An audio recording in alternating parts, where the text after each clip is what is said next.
from the age of the thought police. But now I want to talk about what's happened over the last year and a half.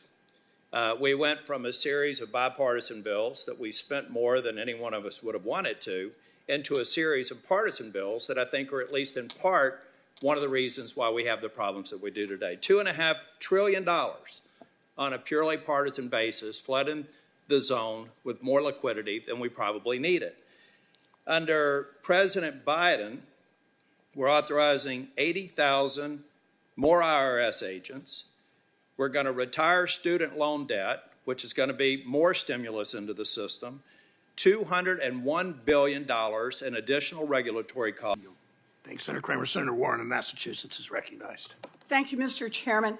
So 6 of the 7 banks who are here today, Wells Fargo, Bank of America, JP Morgan Chase, Truist, U.S. Bank, and PNC, how many fraudulent Zelle transactions your customers have reported since 2018?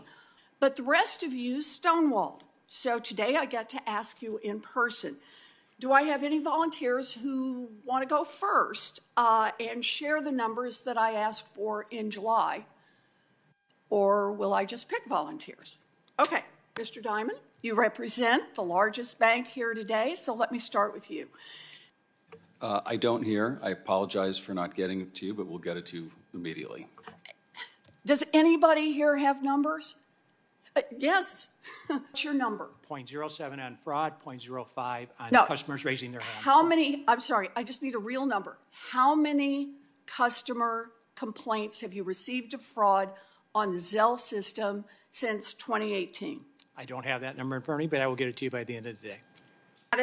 I'm sorry, but that's not the number I asked for. The number I asked for is how many customer fraud claims have you received? 6 basis points of scams and fraud. Fraud is As much you less. define it, right? Total disputes are 6 basis points. We're working on an answer to your question. We're in the throes of figuring it out. Now, Look, let's do this one by a show of hands. Who is willing to make that commitment to your customers? And you have not produced any numbers on this. I'm sorry, your credibility right now is riding at zero. Look, you are inviting. Senator Warren, your time has regulate. expired. Senator Rounds is recognized. You will never win. Never. The uber woke sweepstakes. I understand that the pressure to run that race is fierce. You will never win it. Nothing you do will ever be enough. The uber woke people in positions of power in this town think America was evil when it was founded, and it's even more evil today.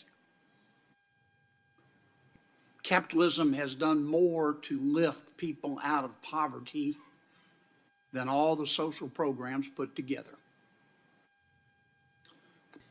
How about get a little government off the backs of the American people in terms of regulation?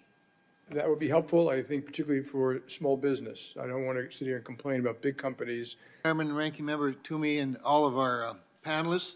First of all, I want to apologize for Senator Scott's implication that this isn't interesting to all Americans. I think it's a pay-per-view event. It's been very good, particularly when Senator Kennedy started asking questions.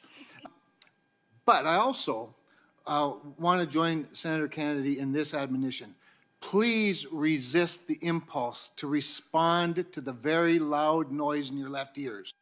I'm happy to be the loud noise in your right ear.